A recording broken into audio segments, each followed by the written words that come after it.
Buenos días, estamos con Vicente Ribes, experto en protección de datos, y nos va a solucionar bastantes dudas que estos días nos han podido surgir al hacer reuniones online, webinars, eventos. Nos hemos lanzado de repente por necesidad, por pura necesidad, tanto profesional como personal, a hacer todo tipo de reuniones online, conferencias, eventos, videollamadas, las hemos grabado, las hemos compartido en redes sociales, pero todo esto cumple la normativa de protección de datos. En algún momento yo creo que es necesario pararse y tener en cuenta que debemos hacer las cosas bien. Así que con nosotros se encuentra Vicente Ribes. Él es ingeniero industrial y además es especialista en protección de datos. Es fundador y director de la franquicia Adelopt, que ayuda a todo tipo de empresas y organizaciones a cumplir con la legislación de protección de datos. Está especializado además en entornos online y nadie mejor que Vicente para contarnos qué debemos hacer para poder seguir haciendo reuniones profesionales, seguir con nuestra tarea, con nuestro trabajo, con nuestro desempeño profesional y al mismo tiempo cumpliendo con la normativa de protección de datos. ¿Cómo lo estamos haciendo, Vicente? Bueno, yo te diría, como en la mayoría de ocasiones las propias herramientas que utilizamos de alguna manera ya tienen habilitados los mecanismos, la mayoría de gente no está haciendo grandes barbaridades.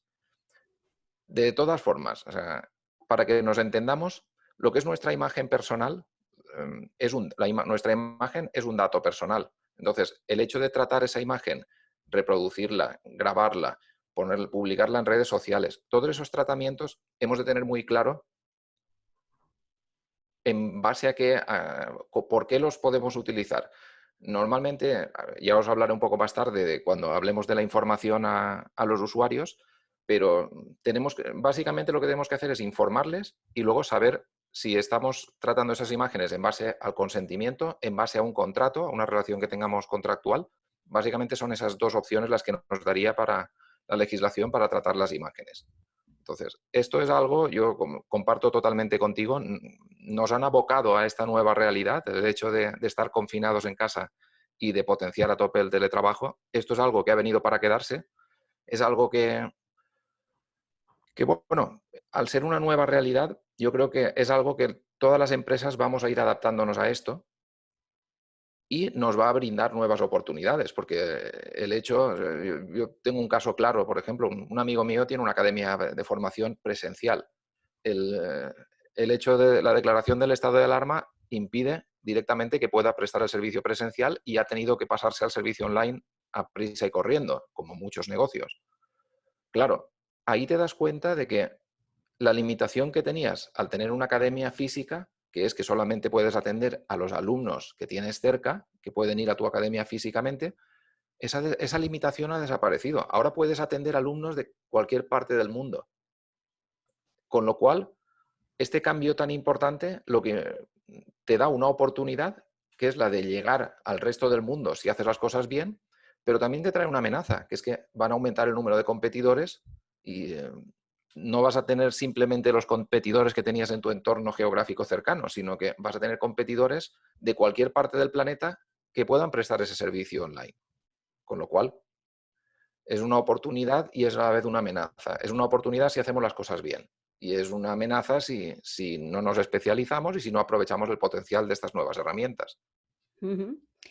Aquí el que primero se posicione gana algún tipo de ventaja respecto a su competencia, Vicente.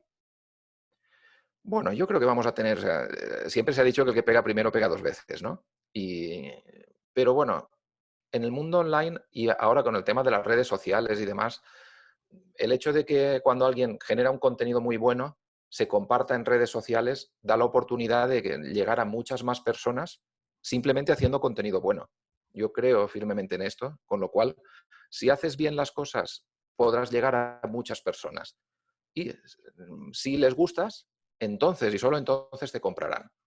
Ese es un Ujú. poco el enfoque como yo lo veo. O sea, ahora lo importante es generar mucho contenido útil, ayudar a las personas y cuando vean que realmente les gustas, que les ayudas, Entonces, si tienes algo para que te puedan comprar, te comprarán. Ujú. Si te parece, vamos por fases y por fases cronológicas, por ejemplo, en la preparación de ese contenido. Entramos también con la ley de propiedad intelectual, entramos en otra fase, en otra etapa, pero por ejemplo, yo ahora estoy preparando un contenido para un curso online, cómo hablar en público. Puedo Ujú. compartir todas las imágenes que quiera, puedo compartir todas las músicas que quiera, puedo compartir todos los vídeos que quiera, tanto en ese, digamos, en ese contenido que está grabado como en contenidos en webinars en directo. ¿Qué contenidos puedo compartir? Aquí hay dos leyes afectadas por esta materia, que es la ley de propiedad intelectual y la ley de protección de datos. Entonces, como regla general, yo lo que te diría es, utiliza solamente aquellas imágenes sobre las que tengas derechos. Imágenes sobre las que tengas derechos son las tuyas propias, las que hayas podido comprar los derechos o las que estén libres de derechos de imagen. Es decir, en Internet hay muchos bancos de imágenes. Algunas de las imágenes tienen derechos de imagen, que tú si pagas un dinero tienes el derecho a utilizar esas imágenes, y en otras directamente, simplemente por atribución o dando las gracias o tal, son libres de derechos, con lo cual las puedes utilizar gratuitamente. Yo os recomiendo que utilicéis siempre imágenes sobre las que tengáis derechos, o bien porque los habéis comprado, o bien porque son gratuitas y la licencia lo otorga como tal, o bien imágenes propias. Ujú. Y si hablamos de música, por ejemplo, o de vídeos. Exactamente lo mismo. O sea, en principio yo te diría que utilices solamente música que sea royalty free, libre de derechos, porque en caso contrario te puedes ver en problemas. O sea, te gusta una canción de los Beatles y pones la canción de los Beatles, a la que circule un poco ese vídeo, te pueden demandar y te pueden pedir, vamos, puedes tener una responsabilidad económica por haber utilizado sin permiso y sin pagar derechos de autor. ¿Cómo Entonces, podemos saber si una imagen, una música, un contenido está sujeto a derechos de autor, Vicente? pues yo te diría que salvo que lo obtengas de una página web donde vea claramente que está libre de derechos, tú asume que cualquier música, cualquier imagen está sometida a derechos. O sea, no puedes ir navegando por internet, escuchar una canción y decir, me gusta, la pongo. Veo una imagen que me gusta, la pongo. En general, no. En general, tanto las imágenes como las canciones están sometidas a derechos de autor, con lo cual deberías buscar bancos de imágenes o bancos de sonido. Y Ujú, o bien utilizar los gratuitos o bien pagar el canon y comprar el derecho a utilizarlo. ujú. Imaginemos que yo ahora me gustaría terminar este seminario web poniendo una canción, ¿de acuerdo? Ujú. Esto se graba, esto es sin ánimo de lucro, y yo esta grabación después con esa música de fondo que he utilizado para despedir, la subo a internet. ¿Eso también estaría sujeto a lo que estás comentando? Sí, creo que si dura más de 7 segundos o algo así, está sujeto a derechos de autor y te podrían denunciar por ello y te podrían pedir dinero o pedir que lo retires, en fin. El tema de la música y de las imágenes están sometidas a derechos de autor y no puedes utilizar sin el consentimiento y sin pagar esos derechos al autor. Vale, Eso. fenomenal. Bueno, para poner 7 segundos de música y así eso despedimos de palabra. Ahora entiendo por qué muchos vídeos de muchos youtubers tienen como esas ráfagas tan rápidas de chan chan de música. Ahora entiendo por qué. Ahora entiendo por qué. Bien, ya hemos preparado nuestro contenido y ahora vamos a hacerlo llegar a más personas. Entramos en la fase de captación de asistentes. Yo quiero Ujú. captar asistentes, por ejemplo, para un webinar como este. ¿Qué tengo que hacer?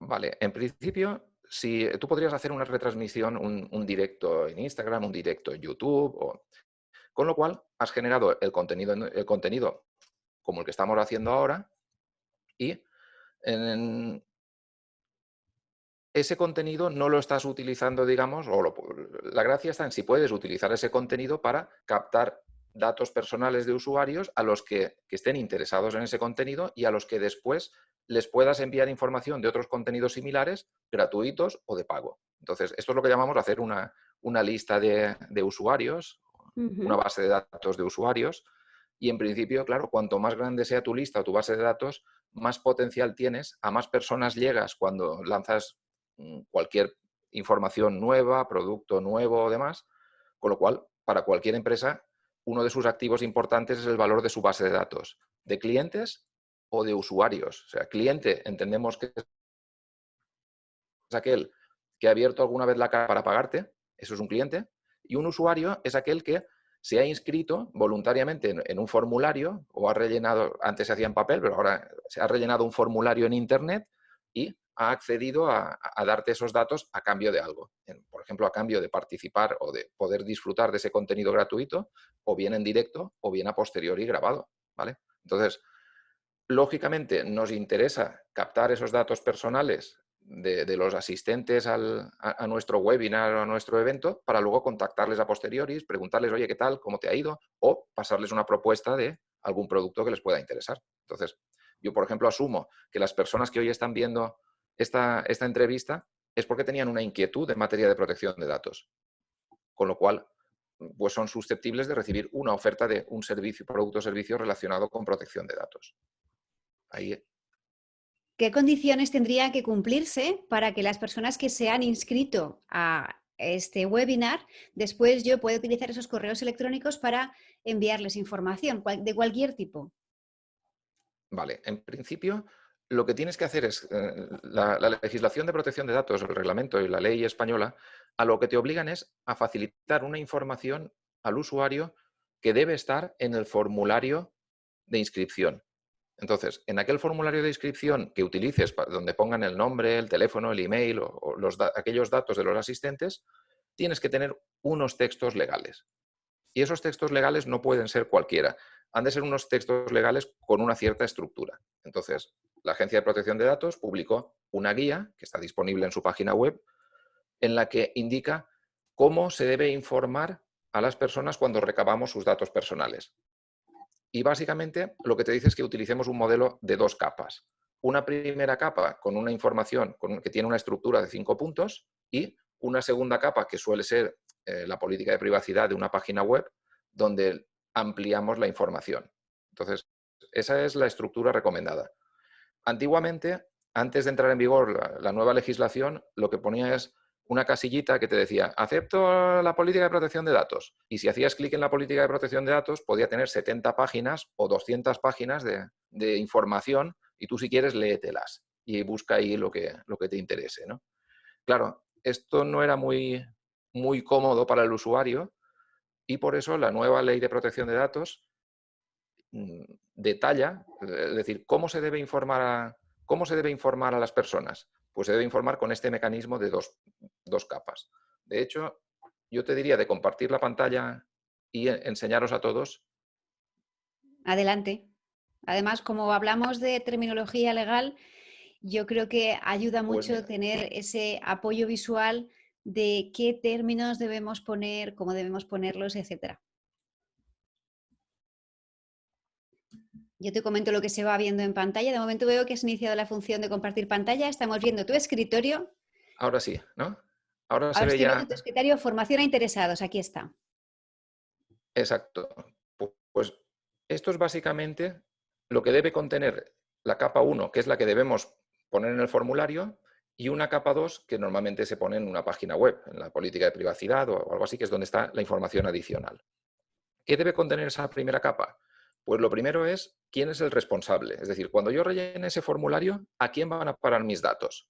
Tengo que saber el nombre de la persona o el nombre de la empresa a la que van a parar mis datos. Si va a una única empresa, pondrá aquí, el responsable es la empresa tal. Y si va a parar a 2 empresas o a varias, hay 2 maneras de hacerlo. Una, que ponga aquí quién es el responsable principal al que igual van a parar los datos, y aquí en el apartado de destinatarios indicarías a quién vas a ceder esos datos. Aquí, por ejemplo, podrías poner que los datos van a parar a tu empresa. ¿Se ve el ratón? Sí, sí, se ve, se ve. ¿A quién van a parar estos datos? Y aquí podrías poner a tu empresa y que esos datos o no se los vas a ceder a nadie o que me los vas a ceder a mí, que soy el otro ponente en esta empresa, en esta entrevista. En este caso no hemos puesto que me los vas a ceder a mí, no me preocupa. En este caso, aquí pondrías la empresa a la cual van a ir a parar los datos personales. Esa es la primera información que hay que ver, es ¿a quién van a parar mis datos? Lo segundo es, ¿para qué vas a utilizar esos datos? ¿Cuál es la finalidad? En principio, la finalidad, podrías decir, meramente compartirte el enlace para que puedas asistir al webinario o a la formación. Sería que ampliaras esa finalidad y dijeras, así como enviarte información de otros webinarios que puedan ser de tu interés o productos webinarios o infoproductos de nuestra empresa que consideremos que pueden ser de tu interés. Al añadir esa finalidad, extender esa finalidad, ya tienes una habilitación para enviarle luego información de otros webinarios o de productos que puedas ofrecer para vender a tus posibles clientes. Por tanto, la verdad es que un webinario se convierte en una puerta de entrada para que te conozcan posibles clientes, clientes potenciales, y es la primera forma que tienen de interactuar contigo. Con lo cual, lógicamente, yo en la finalidad la extendería para que sea no solo para asistir a este webinario, sino para que a posteriori les puedas enviar información comercial que consideres que les puede interesar. Es ¿Vale? decir, que cuando yo pongo finalidad, comunicaciones informativas y comerciales, ahí de alguna manera ya las personas cuando hacen clic me están facultando para que yo envíe futuras informaciones, promociones, productos, etcétera. Exacto, exacto. Como ya les explicas que tiene esa doble finalidad, pues en principio se asume que es correcto. O sea, está bien, lo puedes utilizar así. ¿Y la Luego, legitimación qué es? detrás Vamos con de lo esto siguiente. tienes un apartado que es el apartado legitimación. ¿Ves? Aquí. El Reglamento de Protección de Datos te dice que cualquier tratamiento de datos personales es ilegal, salvo que confluyan una o varias de estas circunstancias que pone aquí. Como veis, hay 5 casos que son los que habilitan para que un tratamiento de datos sea legal. El primer caso es la ejecución de un contrato. Cuando una persona compra algo a una empresa, pues para que puedan hacerte la factura y como hay una relación en la que uno paga y otro cobra, entonces para poder perfeccionar ese contrato, está claro que el vendedor, digamos, necesita tener los datos del comprador. Con lo cual, siempre que haya, digamos, una relación contractual y cualquier relación cliente-proveedor tiene una relación contractual, eso habilita para tratar los datos. Lógicamente, no puedes comprar un producto del que te tenga que hacer la factura si no tienes los datos para que te hagan la factura, ¿no? El segundo motivo sería el cumplimiento de una obligación legal. Pues, por ejemplo, si la ley te obliga a recabar los datos de alguna persona para poder prestarle un servicio, en ese caso estás cumpliendo una obligación legal. Lo mismo que cuando enviamos los datos a Hacienda y presentamos el modelo 347 y le informamos a Hacienda de cuáles son nuestros principales clientes o proveedores a los que compramos o vendemos más de 3.000 euros, ahí estamos cumpliendo una obligación legal. Entonces, lo hacemos porque nos obliga una ley, ¿no?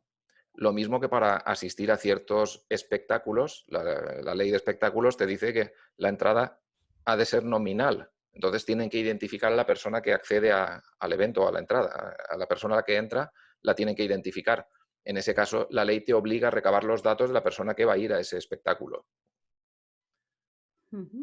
Otro motivo que habilitaría el tratamiento de datos es el interés público. Pues ahí esto es lo que habilita que los ayuntamientos, las comunidades autónomas o el gobierno del Estado trate ciertos datos por interés público. O sea, está claro que para recaudar impuestos, la agencia tributaria tiene que, o el propio Estado, para mantener el censo del padrón de habitantes de un ayuntamiento, para todos esos tratamientos están cumpliendo una misión de interés público. Entonces, pueden hacerlo. El cuarto motivo sería el interés legítimo.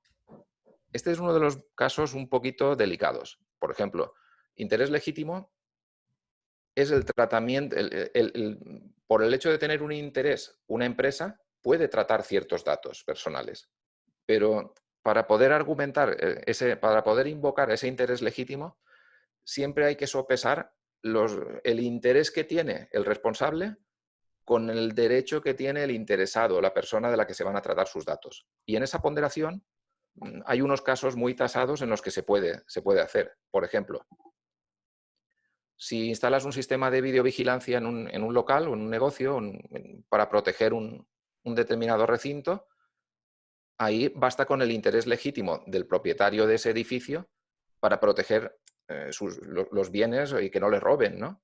O proteger a los clientes que hay dentro del establecimiento.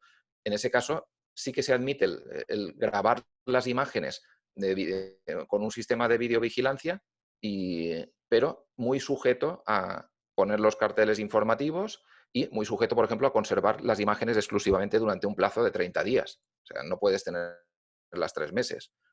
Puedes tenerlas como máximo 30 días y utilizarlas únicamente para esa finalidad, que es proteger tus instalaciones.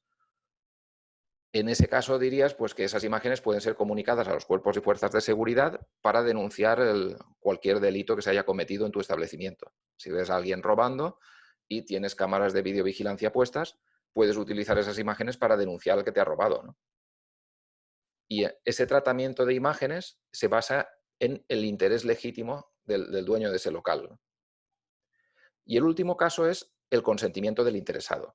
Es decir, bueno, si alguien me autoriza, si alguien me da su consentimiento, yo puedo tratar sus datos. Este sería el caso típico en un webinario, ¿vale? Ujú. O sea, que cuando ellos hacen, cuando las personas, por ejemplo, que se han inscrito a este webinar, han dejado sus datos y encima del botón ponía la responsable, Legitimación, tu finalidad y todo eso. consentimiento. Exacto. Ahí debería poner en el webinario, en el texto informativo del webinario, debería poner legitimación, el consentimiento, tu consentimiento. Ya está.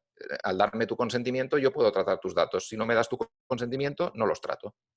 Y tú no, Fenomenal. pues, no ves el webinario. Ujú.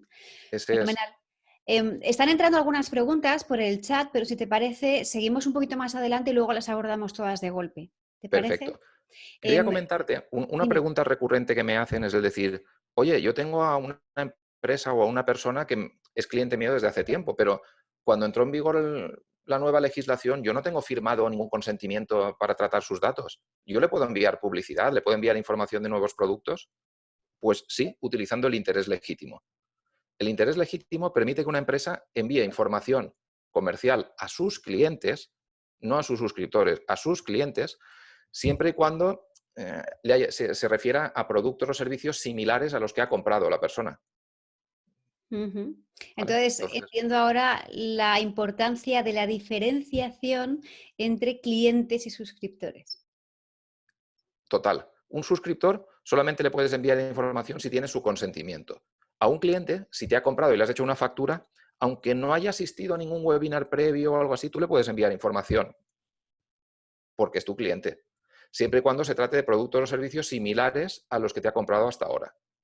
Es decir, un asesor fiscal pues, puede enviar información a todos sus clientes de cualquier producto o servicio relacionado con el asesoramiento fiscal, pero no podría enviarle información si se ha hecho socio de una promotora y va a vender viviendas. Entonces, ahí no podría enviarle información de este tipo.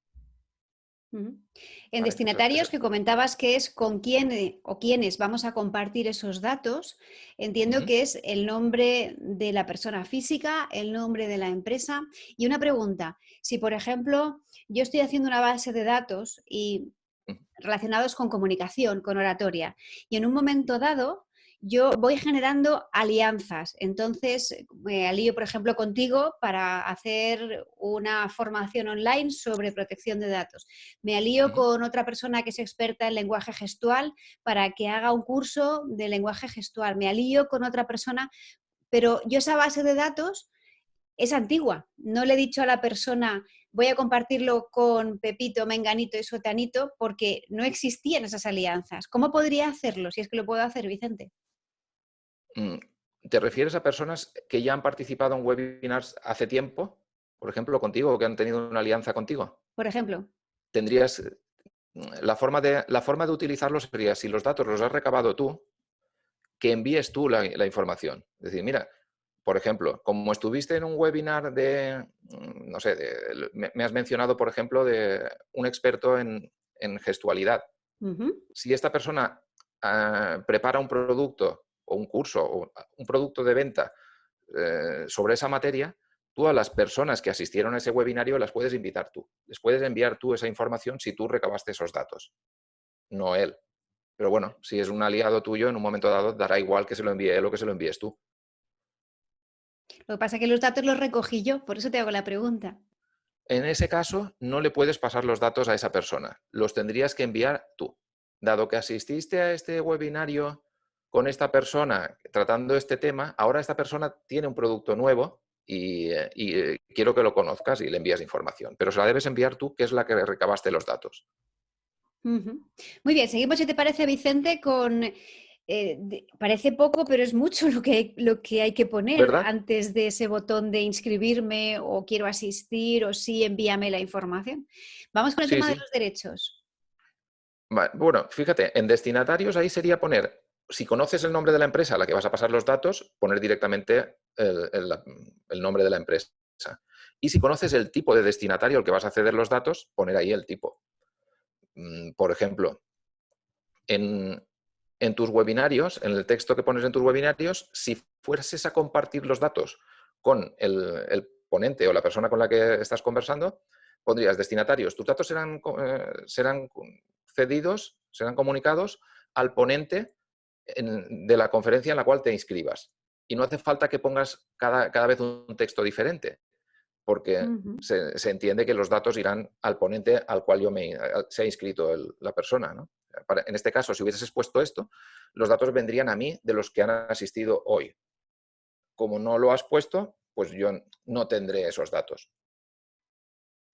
En ¿Ves? el caso de que fuera una empresa y, Ujú. digamos, tenga diferentes departamentos, diferentes lugares por los cuales entra la información, se captan los correos electrónicos, ¿cómo podríamos hacerlo? Mm, ¿Te refieres? Bueno, una empresa puede ser muy grande y tener muchos departamentos y muchas personas. Lo importante es los puntos de entrada de la información, ¿verdad? Te refieres si Exacto. tiene una página web o tiene muchas páginas web. En ese caso, en cada página web, en cada punto donde haya un formulario, donde estemos pidiendo datos personales, tienes que poner el texto de quién es el responsable, para qué vas a utilizar esos datos, si esa legitimación es por el consentimiento del usuario, que normalmente para cualquier producto gratuito o cualquier inscripción gratuita será el consentimiento, y luego a quién vas a pasar esos datos, si es que vas a pasárselos a alguien. Lo normal sería que no, o que pudieras compartirlos con aquella persona o con aquella empresa que asista a ese webinario, al ponente, digamos. Ujú. Muy bien, pues continuamos. ¿Vale? Recordamos que toda esta información es la que deberíamos poner, si no lo he entendido mal, Vicente, antes del botón de quiero la información, sí, envíame, quiero asistir, ¿no? Exacto. Hay dos puntos donde ponerlo. O encima de los campos del formulario o entre los campos del formulario y el botón de inscribirte. El, Ujú. el sitio más lógico para mí es debajo de los campos del formulario, antes del botón de inscribirme, que me informes de a quién van a parar mis datos, para qué los vas a utilizar, en base a qué legitimación, si vas a comunicar esos datos a alguien o no, y los derechos, porque siempre tienes que informarme de qué derechos tengo. Ajá. ¿Y en cuanto a la procedencia? Eso sería solamente, ahí pone, si los datos no proceden del interesado, hay ciertos casos en los que una empresa puede recibir datos puede recibir datos sin que, digamos, el interesado haya tenido conocimiento directo o ha tenido un conocimiento previo, pero no directo. Por ejemplo, imagínate el caso de una empresa de trabajo temporal. En una empresa de trabajo temporal hay personas desempleadas que presentan su currículum. Entonces, al recabar ese currículum, podrían decirle, eh, la finalidad, pues proponerte ofertas de trabajo que veamos que se ajustan a tu perfil. Y en el apartado de destinatarios, tus datos pueden ser comunicados a empresas interesadas en un perfil profesional como el tuyo. Y si tú lo aceptas, mm, en ese momento estás definiendo una categoría de destinatarios. ¿Por qué? Porque si alguien me entrega el currículum hoy, mañana no sé qué empresa, a lo mejor mañana entrega una empresa una demanda de trabajo y veo que tu perfil se ajusta a esa demanda de trabajo, con lo cual yo le pasaría ese currículum, podría pasarle ese currículum, si me has autorizado, le podría pasar tu currículum a esa empresa. Ujú. Lo que pasa es Vale. que la empresa, en el momento en que recibe ese currículum, está obligada a informar a la persona, decir, mira, tengo tu currículum porque me lo han pasado de tal empresa de trabajo temporal, porque he visto que puede ser que encajes en la oferta de trabajo que tengo por si quieres hacer una entrevista o lo que sea. Entonces, Ujú. en ese caso podría darse el caso de que una empresa recoja los datos personales de una persona porque esta persona ha dejado su currículum en una empresa de trabajo temporal. Eso podría ocurrir. Generalmente, para curarse en salud, lo que hacen las empresas de selección de personal o empresas de trabajo personal es que cuando hay una oferta de trabajo, le dicen, mira, hay una oferta de trabajo en tal empresa, ¿quieres que le pasemos tu currículum? Sí, pues en ese caso hacen una comunicación de datos de ese currículum a la empresa interesada, pero solamente cuando tienen el consentimiento expreso de la persona. Es más elegante hacerlo así. Pero bueno, la ley prevé en ciertos casos donde ha habido un consentimiento previo el que los datos se puedan comunicar a otras empresas. Ajá. Vamos, si te ¿Vale? parece, Vicente, no sé si quieres comentar alguna cosa más de la capa uno o de la capa 2. No, en principio esto es todo lo que debe estar en la capa 1 y luego en la capa 2 pues se amplía algo más de información. Simplemente me ha faltado comentar lo que son los derechos, que estos derechos los tenemos cualquier persona que resida en la Unión Europea, tiene estos derechos frente a cualquier empresa que haya recabado o recabe esos datos, que es el derecho de acceso, que es el preguntar y decir, oye, ¿qué datos míos tienes? ¿Y de dónde los has sacado? Pues mira, tengo estos datos tuyos y los he sacado de el formulario que tú me facilitaste. Ujú. Vale. Es curioso, hace un tiempo leí que una persona ejerció el derecho de acceso y le preguntó a Facebook el decir, oye, ¿qué datos míos tienes?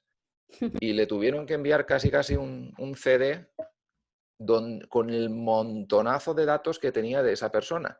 Desde los datos de por dónde se había movido, ubicaciones por las que había estado cada día, con qué personas había interactuado, qué mensajes tenía. O sea, claro, ciertas empresas tienen salvajadas de datos nuestros que les hemos facilitado incluso involuntariamente o sin darnos cuenta. Entonces, cualquier persona tenemos derecho a acceder a esos datos, decir, oye, ¿qué datos míos tienes? Y Saben más de yo nosotros casi que nosotros mismos, ¿verdad? me temo que sí. Vamos, vamos, si te parece, Vicente, con otro tema. Comentabas antes que nuestra imagen es un dato, se puede considerar como un dato. Cuando yo celebro una reunión interna dentro de mi empresa, tengo que, y esa reunión se va a grabar pues para que luego lo vean otros departamentos o porque de ahí va a salir información para hacer determinado proyecto. ¿Cuándo debo tener algún tipo de consentimiento expreso por parte de las personas que aparecen en las reuniones en el caso de las empresas? Esa es una de esas preguntas que no es normalmente ni blanco ni negro, ¿sabes? ¿Por qué? Porque en una empresa grande se puede entender, yo de hecho algunos clientes tengo que son así más grandes, se puede entender que la imagen del empleado es muy útil para que dentro de la intranet de la empresa el resto de compañeros cuando reciben un correo miran en la intranet y ven la cara de la persona que es, porque hay veces que conocen el nombre pero si se cruzan por el pasillo no saben quién es, porque en una empresa que son cientos de empleados no siempre sabes quién, el nombre y la cara, no siempre los asocias. Entonces, para mejorar la comunicación en las empresas es muy útil tener un cierto directorio donde están todos los empleados y está el nombre, el teléfono, o el nombre, el email profesional, la extensión interna. Entonces, mientras dentro de lo que se consideraban datos empresariales, que no están sujetos a la ley de protección de datos, están el nombre y apellidos de la persona, la empresa en la que está, si es un grupo en tal empresa, el departamento del que forma parte, su teléfono profesional y su email profesional y la dirección física, si tiene, donde está su despacho profesional. Entonces, todo eso se consideran datos profesionales y en principio no están sujetos a la ley de protección de datos. Pero en el momento en que pones la imagen, esa ya no entra en los datos profesionales, eso ya es un dato personal. Con lo cual, la regla general sería pedir el consentimiento del empleado. Pero en este caso, yo creo que sí llegaría dentro del interés legítimo, es decir, bueno, mientras esa imagen sea solamente para que te reconozcan tus compañeros que trabajan en la misma empresa, a mí no me parece un tratamiento excesivo. A mí me parece un tratamiento bastante razonable el decir, bueno, esa imagen tuya es solamente para que te conozcan los compañeros, para que cuando le llega un correo tuyo o un mensaje tuyo o algo así, si se cruzan contigo por el pasillo o en la sala de cafés, en la cafetería, pues que sepan quién eres. Y eso siempre está bien. Entonces, ahí, por ejemplo, si la imagen no va a salir de la propia empresa, entiendo que se podría utilizar sin el consentimiento del empleado. Pero si esa imagen va a salir de la empresa, va a estar en un vídeo, en cualquier recurso que sea accesible fuera de la empresa, ahí sí tendríamos que tener el consentimiento del empleado. Tendríamos que redactar un documento y pasárselo al empleado para que lo firme. ¿Qué características debería tener ese documento, Vicente? Pues básicamente tiene que tener esto que veis aquí.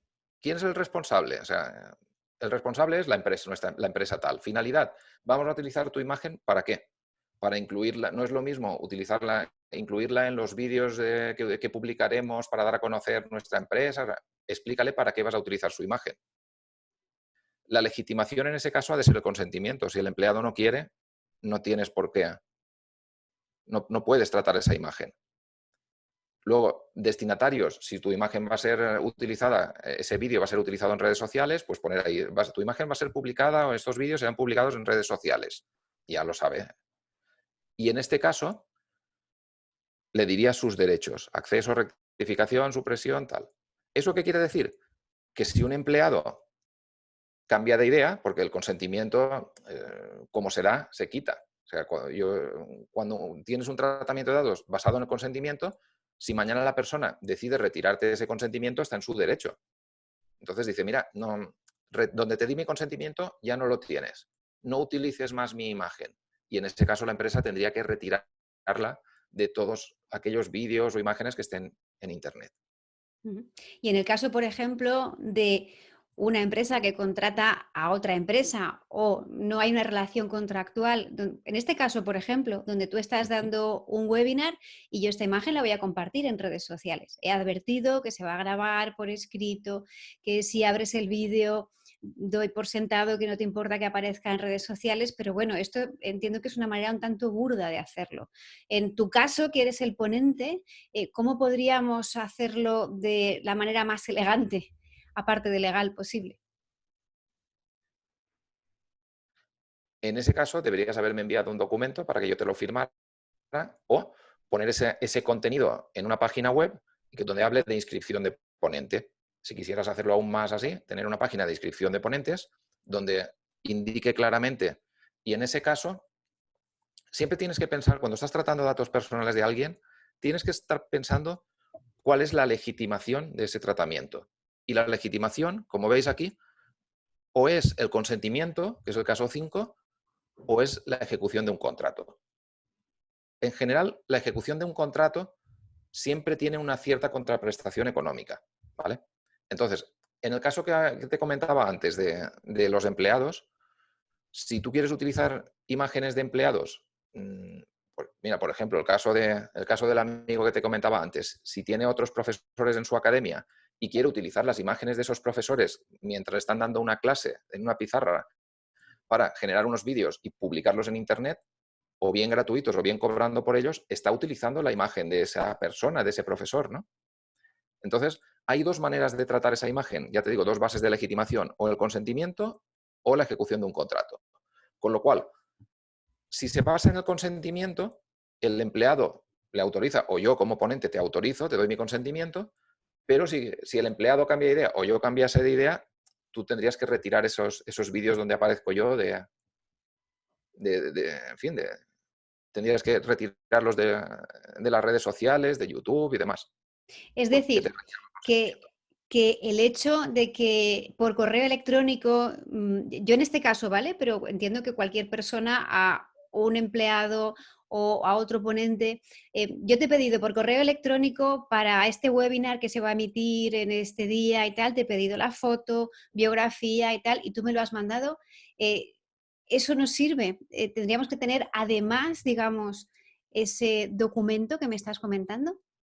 No, podrías haberlo utilizado si en el correo que me enviaste me dijeses, el hecho de enviarme tu fotografía y estos textos rellenados, entiendo que ya me estás dando tu consentimiento. Es una acción positiva que he iniciado yo voluntariamente y esa sería la manera de acreditar el consentimiento. No hace falta que te lo firme. Vale. Entonces, sería suficiente si en ese correo hubieras puesto, me basta, o sea, el hecho de enviarme tu fotografía y el resumen de la ponencia, entiendo que me das tu consentimiento a utilizar tu imagen para las finalidades que te he dicho. Y con eso bastaría. Fenomenal. Y así nos ahorramos bastante trabajo, que el Claro, hemos tiempo de intentar cumplir la ley con la mínima burocracia posible, ¿vale? bastante importante, bastante importante. Claro. Y Se van en sumando las el caso, preguntas.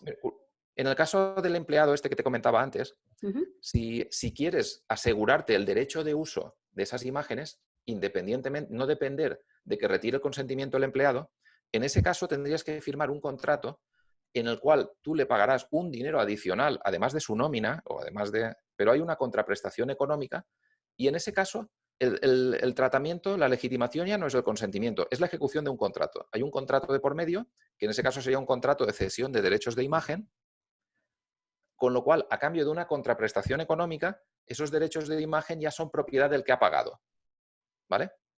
ujú, fenomenal. Ahí ya, aunque diga, mira, quita mi imagen, dices, no, esa imagen ya no es tuya, me la has vendido. Pero tiene que haber un contrato en el que se establece esa cesión de derechos de imagen a cambio normalmente de una contraprestación económica, ¿vale? Ujú. Y una última pregunta por mi parte y ya damos paso a las preguntas del chat, si te parece. Se ha Ujú, hablado mucho estos días de la privacidad y problemas de seguridad en la plataforma que estamos utilizando, en Zoom, con Apple ujú. unos determinados problemas, con entorno Windows otros determinados problemas. ¿Son realmente seguras las herramientas de videoconferencias? En este caso te pregunto por Zoom y si nos recomiendas alguna especialmente. Zoom lo que pasa es que se ha disparado su uso, en el último mes se ha disparado su uso debido al confinamiento y debido al estado de alarma y a la pandemia mundial, pues se ha multiplicado el uso de esta plataforma y claro, al multiplicar ese uso, lo que son los hackers, los bromistas, han intentado bombardear esta plataforma. Entonces, esta plataforma, los fallos de seguridad en principio que ha tenido como tales son más pues el hecho de que al acceder a una sala utilizan unos ciertos códigos, simplemente un código, y que probando códigos, pues un determinado usuario ha podido entrar probando códigos aleatorios a una sala de reuniones a la que nadie le había invitado. Esto ha pasado en algunos colegios y se ha dado el caso de alguien que ha entrado, una persona ajena al colegio y ha entrado a una reunión de un colegio. Claro, esto lo están limitando, pues complicando, si en el lugar del enlace de invitación se pone un código y un código hash, y ya multiplicas y haces mucho más difícil. Ya tienes que probar dos códigos, con lo cual se hace más complicado el acceso aleatorio, simplemente probando códigos. Estas son cosas que lo que yo he escuchado es que la versión anterior que había de Zoom sí tenía esos defectos y que ahora lo han subsanado ya. Entonces, en principio, para mí Zoom me parece una herramienta muy buena, muy positiva y yo sí recomendaría utilizarla. ¿Que hay otras? Por supuesto, hay otras. Pero yo no tendría problema en usar Zoom. Zoom no deja de ser una herramienta que se utiliza un software como servicio de un tercero y, por tanto, cuando utilizamos datos personales en una herramienta que es un software como servicio, lo que debemos comprobar es quién nos está prestando ese servicio. La regla general es o lo contratas con una empresa europea o con un nivel de protección que acepte la Unión Europea. En este caso, Zoom es una empresa americana. ¿Sí? Al ser una empresa americana, empresas americanas están las que están acogidas al Privacy Shield y las que no lo están. Las empresas acogidas al Privacy Shield, que son las principales empresas americanas, podemos utilizarlas como si fuesen empresas de la Unión Europea. La única diferencia es que en la política de privacidad, en esa segunda capa que pone aquí, en la política de privacidad de las empresas que utilicen Zoom, deberían poner, nuestra empresa utiliza Zoom y poner un enlace a lo que es el... Te lo voy a poner.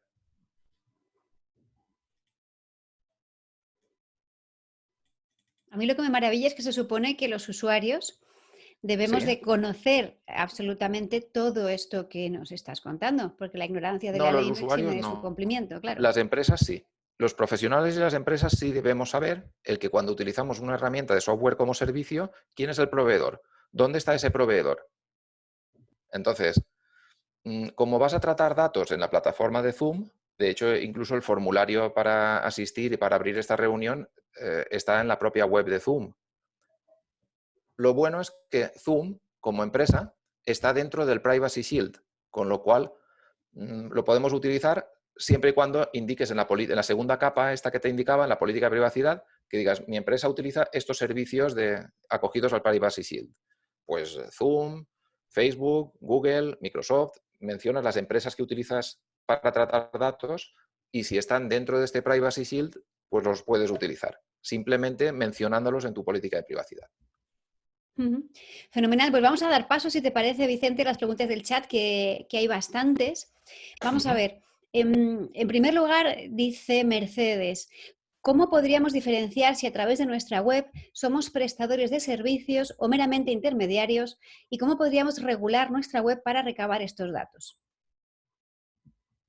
¿Prestadores de servicios o meramente intermediarios? Eso no lo he entendido yo muy bien. Mercedes, pues casi a Mercedes le pido que se abra micrófono y vídeo y nos aclare un poco la... Se explica, dice por chat.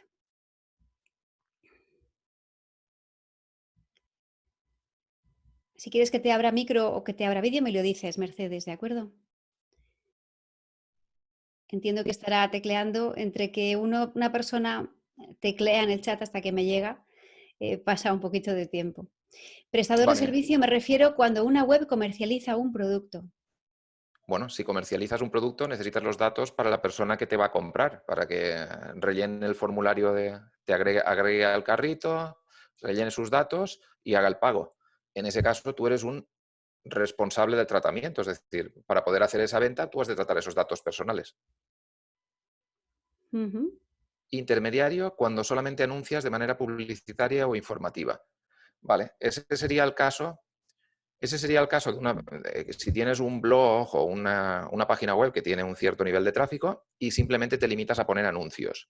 Si te limitas a poner anuncios y no recabas datos personales, entiendo que esa es tu pregunta, pues en ese caso, si no vas a recabar ningún dato personal de tus usuarios, lo que sí que tienes que estar es poner el tema del aviso de cookies en tu página web, porque para activar servicios de publicidad te pedirán que tu página web lance ciertas cookies para que los anunciantes tengan una trazabilidad. En ese caso, antes de que salten los anuncios o que los anuncios puedan guardar cookies, tienes que recabar el consentimiento de la persona. Eso es un poquito delicado, lo tendrías que ver bien con tu empresa de protección de datos y luego con tu informático, porque tienes que comprobar el comportamiento. Yo, si quieres, os hago una demostración aquí online rápidamente de cómo se tiene que comportar una página. ¿Quieres? Vale. ¿Lo hacemos en un momento? Sí, sería muy interesante. Mira, pues abrimos aquí, por ejemplo, la página. Bueno, más fácil todavía. Abrimos una pestaña de incógnito para no tener ninguna cookie guardada. Te Y estamos aquí viendo a entramos ti, a no la estamos página de viendo... adelog.com. Tu pantalla no la estamos viendo en este momento. Te Perdón. estamos viendo a ti. ¿Vale? No la he compartido, perdón. Vale, comparto la pantalla. Ahora sí la veis. A ver, un segundito. Que está apareciendo. ¿Vemos tu escritorio? Vale. Aquí vemos He una abierto una sesión de ventana de incógnito. incógnito porque en una ventana de incógnito no tiene en cuenta las cookies previas, con lo cual voy a visitar la página.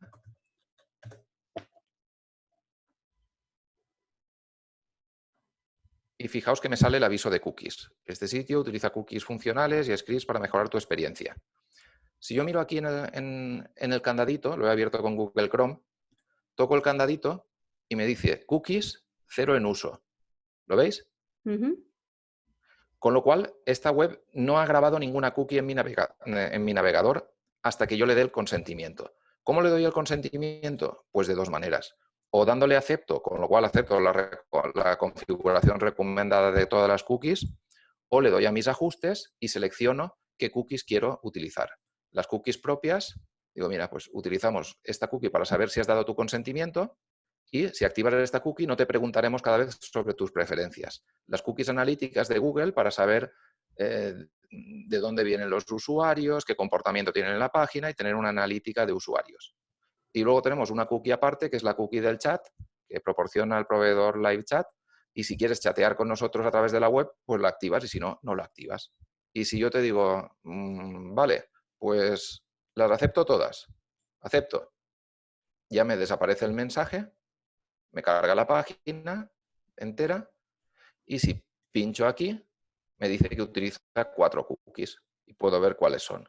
Ese es el comportamiento que debe tener una página web, que es mostrar un aviso al usuario y no cargar las cookies hasta que el usuario ha dado su consentimiento. Eso es lo que debe hacer una página web para no tener problemas con la Agencia de Protección de Datos. ¿Se ha entendido? Sí. Ahora es ver cómo se aplica esto en cada uno de nuestros sitios web. Me ha parecido súper Exacto. interesante la demostración, Vicente. Seguimos con más preguntas, si te parece que hay bastantes. Ujú. Dice Jennifer, si todos los formularios de una web tienen una única finalidad y una única legitimación y un único responsable, ¿puedes explicar la capa 1 usando un enlace que debes leer y aceptar antes de mandar la info del formulario? No. Debe poner en cada formulario debe poner la capa 1.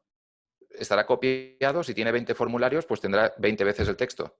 Pero en cada formulario debe tener el contenido que os he dicho en la capa 1, que es responsable, finalidad, legitimación, destinatarios y derechos. Y un enlace a la segunda capa donde esté toda la información, Ok, como muchas por ejemplo el gracias. tema del Privacy Shield. Entendido. Mira, para que lo veas claro, voy a compartir un momentín la pantalla otra vez. Y ahora aquí, esta es la página nuestra de adelog.com. Si te vas al apartado de contacto, aquí hay un formulario, puedes contactar con nosotros así. Aquí hay un formulario y te dice, mira, información sobre protección de datos. ¿Quién es el responsable? ¿Cuál es la finalidad? Que la legitimación es tu consentimiento, que tus datos no serán cedidos a terceros, tus derechos y aquí la información adicional, con un enlace a la política de privacidad. Y aquí en esta política de privacidad, aquí al final, indicamos, por ejemplo, los servicios que utilizamos.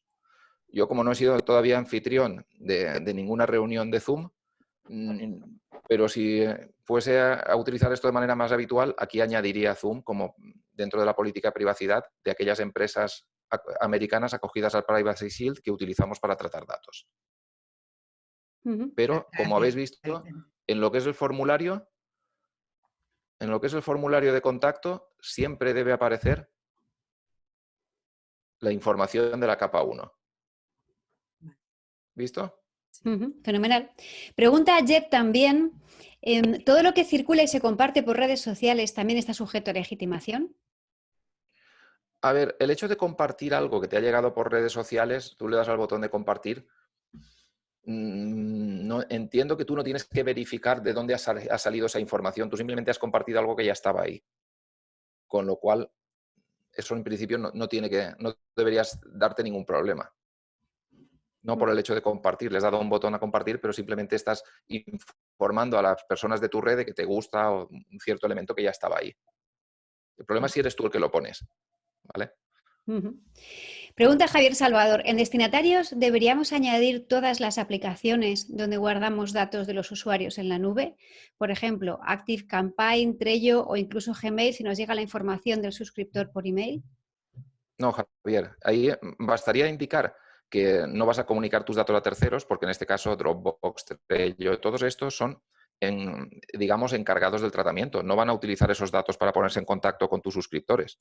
Con lo cual, lo único que tienes que hacer es informar en la política de privacidad, al final, en el último apartado, de aquellos proveedores de servicios ajenos a la Unión Europea.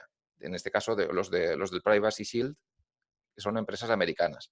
Si utilizas un proveedor europeo, ni siquiera tienes que mencionarlo. Ujú. Otra pregunta de Javier, ¿tendríamos que firmar un contrato con las personas que nos envían un testimonio en vídeo? Pues si no quieres firmar un contrato, yo lo que te diría es el decir, mira, puedes poner un apartado en tu web que se llame envíame tu testimonio y ahí poner un formulario donde puedan cargar un vídeo y la cláusula precisamente la cláusula esta de la primera capa de para a qué se va a utilizar esta imagen tuya y informarte de sus derechos, de tus derechos. Eso sería lo bien hecho. Y si te lo han enviado previamente, pues en ese caso, aunque sea enviarle un correo electrónico con esa información, decir, mira, voy a utilizar el testimonio que me has incluido para subirlo en esta web, tal, estos son tus derechos y por favor, entiendo que el hecho de enviármelo, estás conforme con ello. Si no me indicas lo contrario, porque ya ha iniciado el usuario una información al enviarte un testimonio. Lo bien hecho sería enviarle un correo electrónico y que te conteste con un OK. Si estás de acuerdo, contéstame con un OK, por favor. Y guardarte ese correo electrónico como prueba. Eso sería lo bien hecho. Y si quieres automatizarlo, pues poner un apartado en tu web que diga envíame tu testimonio y que ahí ya tenga la cláusula para que cuando le dé al botón de enviar el vídeo o el texto, ya puedes acreditar que le has informado. Muy bien, pregunta Paco Meléndez. Si yo grabo unas imágenes para un cliente, ¿de quién son los derechos? ¿Del cliente, mía o de ambos? Y en tal caso, ¿yo puedo volver a utilizar esas imágenes en otros proyectos? Depende, como en todos los casos. Tú imagínate que te contrata una empresa para que hagas un vídeo promocional de esa empresa y grabas el interior de la fábrica. Entiendo que el dueño de esos derechos es la empresa que te está pagando por tu trabajo. Eso es lo que yo entiendo. De todas formas, en el contrato que tú indiques, en el contrato que tengas con esa empresa, déjalo claro. Y en el Si caso de que se las grabe un imágenes exterior, por ejemplo, el mar, una montaña o algo así. Hombre, si estás grabando el mar o estás grabando una montaña y lo estás grabando tú, tú eres el propietario. Otra cosa es que utilices esas imágenes tuyas para un montaje de un vídeo para un cliente. Como son tus imágenes, tampoco le veo ningún problema. Pregunta Jet, cuando pones una información en tus redes sociales que puede ser interesante para tus seguidores, lectores, ¿tienes que escribir la fuente y ya te has protegido legítimamente? Hombre, si estás escribiendo un texto, entiendo que es tuyo. Ahora, si estás publicando una imagen de otro sitio, ahí entra dentro de la zona gris. Tendrías que leer muy bien en qué red social lo estás publicando, porque si tú miras las condiciones de Facebook, por ejemplo, cuando tú publicas una foto tuya o una foto tuya y de otro amigo, resulta que a partir de ese momento ya no eres tú el dueño de esa imagen. El dueño de esa imagen eres tú y Facebook, pero Facebook tiene también esos derechos sobre esa imagen. En muchos casos tienes que tener cuidado sobre en qué red social lo estás publicando y cuando publicas ahí, ¿qué estás aceptando? La regla general es que en el momento en que publicas algo en redes sociales, empiezas a perder tu control. Otra cosa es que luego aparecen, la legislación de protección de datos aparece, por ejemplo, que el derecho al olvido, el derecho para cancelar esos datos y decir, bueno, resulta que, claro, que esto se entiende. Yo salí un día de fiesta con un amigo, nos hicimos una foto de fiesta, pero claro, ahora el hecho de que me hayan etiquetado y alguien busque mi nombre y aparezca esa foto mía de fiesta, me perjudica a nivel profesional y me perjudica a la hora de si opto a un cierto empleo o tal, se pega un poco con la imagen que quiero dar. Pues ahí está mi derecho a eliminar esa imagen. Y eso sí puedes hacerlo. Puedes entrar y todas las redes sociales más conocidas tienen un sistema para que tú puedas pedir que se elimine una cierta foto tuya. Eso sí lo puedes hacer. Pero a partir de ahí tienes que ir buscando a ver dónde aparezco yo y pedir yo que quiten esa foto mía. ¿Vale? Y a lo mejor ni la he subido yo ni la he etiquetado yo. Lo ha hecho un amigo por mí. Ese es el problema de las redes sociales. Muy bien, es la 1 de la tarde y 1 minuto, no nos queda tiempo para más preguntas. Vicente, lo que sí que te pediría es que nos dejes tus datos para que cualquier persona que se haya quedado con ganas de preguntar cualquier cuestión pueda contactar contigo. De acuerdo, si lo quieres escribir en el chat, si quieres escribir en el chat tu correo para que las personas contacten contigo o dar los datos que tú Mira, consideres de contacto. yo te diría directamente, escribo aquí mi correo.